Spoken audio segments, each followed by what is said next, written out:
अस्सलाम वालेकुम dear students, कैसे हैं आप सब? My name is Anam Rabbani and I am your teacher of social studies for class 5। बच्चों, हम पढ़ रहे थे चैप्टर नंबर 1 अबाउट मैप्स। हमने चैप्टर पूरा पढ़ लिया था, तो आज हम करेंगे इसके क्वेश्चंस और इसका वर्क पेज। तो चलिए शुरू करते हैं। तो हमारे पास क्वेश्चन नंबर 1 है, What information would you find on a physical and a political map? अब वो आपसे पूछ रहा है कि फिजिकल मैप आपको क्या दिखाता है और एक पॉलिटिकल मैप आपको क्या दिखाता है। So let's talk about physical map. It shows hills, mountains, rivers, valleys and other landforms. तो एक फिजिकल मैप हमें क्या दिखाता है? It shows hills, mountains, rivers, valleys and other landforms, यानी कि किसी जगह पे कहाँ पहाड़ है, कहाँ पे वैलीज हैं, जो माउंटेन्स के बीच का एरिया होता है, अगर कहीं पे वॉल्केनोज हैं, या जितनी भी लैंड फॉर्म्स हैं, जितने भी फिजिकल फीचर्स होते हैं किसी जगह के, वो दिखाता है हमें फिजिकल मैप। उसके बाद आ जाते हैं हम पॉलिटिकल मैप पे। So it shows towns, cities and borders between countries. तो पॉलिटिकल मैप हमें क्या दिखाता है? इट शोज टाउन्स यानी कि कस्बे, सिटीज, शहर एंड बॉर्डर्स बिटवीन कंट्रीज, और डिफरेंट कंट्रीज के जो बॉर्डर्स होते हैं कि कौन सी कंट्री कहाँ पे खत्म होती है, ये चीज हमें दिखाता है political map. So question number 2 is differentiate between meridians of longitude and parallels of latitude. Longitude and latitude के बारे में आपको पढ़ाया था। So now we are going to differentiate between meridians of longitude and parallels of latitude. So meridians of longitude, vertical lines drawn from north to south passing through north and south poles are called meridians of longitude. So what are meridians of longitude? They are the vertical lines. Vertical direction हम इस direction को कहते हैं. If you are moving from north to south or south to north, so this is the vertical direction. So vertical lines drawn from north to south passing through the north and south poles, यानी कि जो अर्थ के north and south poles हैं उनसे भी ये गुजरती हैं, and they are called the meridians of longitude. Now let's talk about parallels of latitude. Lines drawn from east to west running parallel to the equator are called parallels of latitude. तो अब parallels of latitude क्या है? They are the lines drawn from east to west. हमने पहले meridians of longitude की बात की, तो हमने कहा कि उनकी डायरेक्शन होती है वर्टिकल, कुछ इस तरह की, they move from north to south. लेकिन जो parallels of latitude हैं उनकी डायरेक्शन कुछ इस तरह की होती है, they move from east to west and they run parallel to the equator. Equator क्या है? Equator is an imaginary line passing through the middle of the earth and dividing the earth into two hemispheres, southern hemisphere and northern hemisphere. And do remember it is an imaginary line, ऐसी कोई actually line earth पर मौजूद नहीं है. So what are parallels of latitude? They are lines drawn from east to west running parallel to the equator. Now moving towards our next question, that is question number 3. How do we show directions on a map? अब वो आपसे पूछा है कि अगर आप कोई map study कर रहे हो तो उस पर डायरेक्शंस किस तरह दिखाई जाती हैं.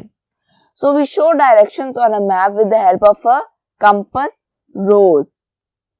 Compass rose की पिक्चर आपकी बुक में भी बनी हुई है. We use cardinal and intercardinal directions. तो हमें डायरेक्शंस का किस तरह पता लगता है? हमें डायरेक्शंस का पता लगता है कंपास रोज से.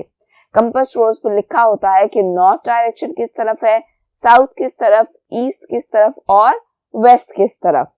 और मजीद डायरेक्शंस में हम यूज करते हैं कार्डिनल डायरेक्शंस, यानी कि जो मेन डायरेक्शंस होती हैं north, south, east and west, and intercardinal directions जो इनके बीच की डायरेक्शंस होती हैं, जैसे कि north south, south east, north west, इस तरह की जो डायरेक्शंस होती हैं हम इनको इंटरकार्डिनल डायरेक्शंस कहते हैं.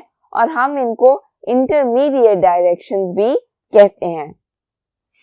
So our next question is, how can we find a place on a map? अब आपसे पूछा है कि if you are studying a map, तो आप उस मैप पर कोई भी एग्जैक्ट लोकेशन कैसे ढूंढते हो? So we can find a place on a map with the help of a grid reference. तो हम किसी भी मैप पर एग्जैक्ट लोकेशन किस तरह ढूंढते हैं? हम ढूंढते हैं with the help of a grid reference.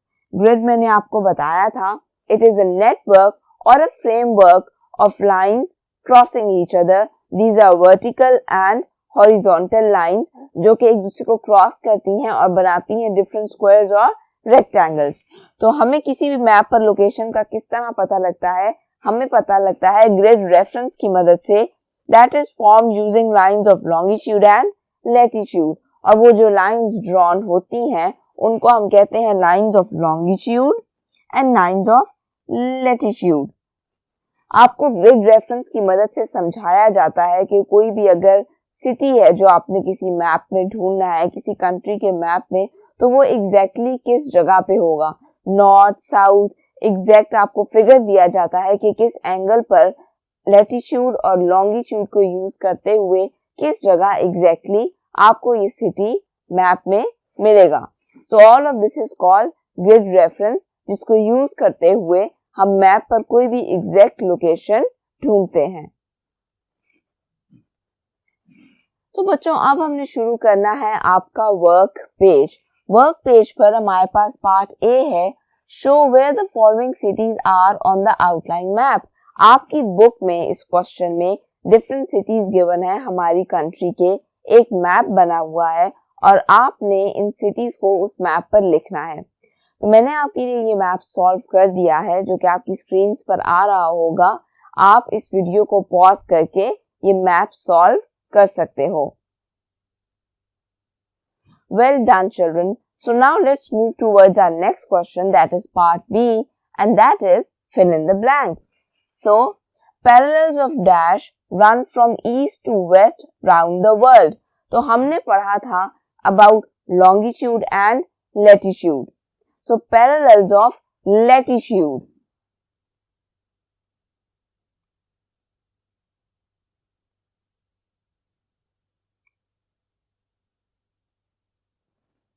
Run from east to west. आपने याद रखना है कि जब हम लैटिट्यूड की बात करेंगे, so these are the imaginary lines that run from east to west.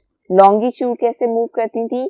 They move from north to south and they were the vertical lines. यहाँ पे हम बात कर रहे हैं parallels of latitude की, जो कि run करती हैं from east to west and they run parallel to the equator, so they are called parallels of latitude. Fill in the blank number 2. The 0-degree meridian passes through a place called Dash in London. तो ये कौन सी place थी? इसकी आपको picture भी दिखाई गई थी. It was Greenwich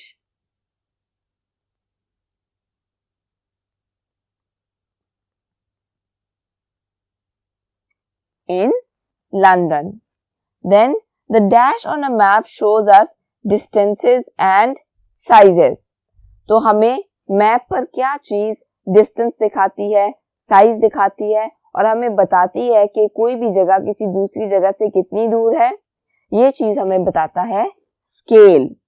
स्केल में क्या होता है कि अगर 1 सेंटीमीटर की लाइन है तो वो एग्जैक्टली अर्थ पर शायद 1 किलोमीटर होगा. यानी कि आप एक स्केल सेट कर देते हो, क्योंकि ऑब्वियसली अगर कोई रोड है या कोई डिस्टेंस है तो हम एग्जैक्टली वो डिस्टेंस तो एक पेज पर ड्रॉ नहीं कर सकते. सो अ स्केल इज मेड कि अगर हम 1 सेंटीमीटर की लाइन ड्रॉ कर रहे हैं, इसका मतलब है ये अर्थ पर 1 किलोमीटर है. अगर 2 सेंटीमीटर की लाइन ड्रॉ कर रहे हैं तो वो अर्थ के 2 किलोमीटर हैं.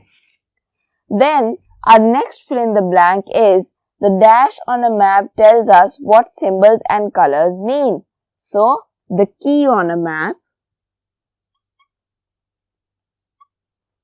tells us what symbols and colors mean. की हमें क्या दिखाती है? मैंने आपको इसकी एग्जांपल दी थी कि अगर एक मैप है जिस पे लैंड और वाटर शोन है, वाटर के लिए वो ब्लू कलर यूज कर रहा है और लैंड के लिए ब्राउन, तो आपको ये की बताएगी कि जहां जहां से मैप ब्राउन कलर में है वहां वहां लैंड है, और जहां पे ब्लू कलर है वहां पे वाटर है, सी है या रिवर है। इसी तरह और भी बहुत से कलर्स यूज किए जाते हैं की में डिफरेंट एरियाज शो करने के लिए मैप में।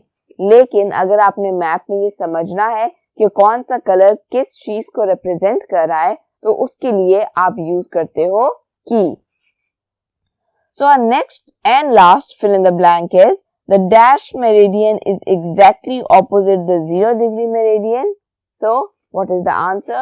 The answer is the 180-degree meridian is exactly opposite the 0-degree meridian. तो बच्चों यहाँ पे हमारा चैप्टर कंप्लीट हुआ. We read the whole chapter. हमने क्वेश्चंस किए and we did the work page as well. आपने इस चैप्टर को बहुत अच्छे से पढ़ना है और इसके कंसेप्ट्स को क्लियर करना है ताकि आपको अगला चैप्टर समझने में भी आसानी हो. अपना बहुत सा ख्याल रखिएगा. अल्लाह हाफिज.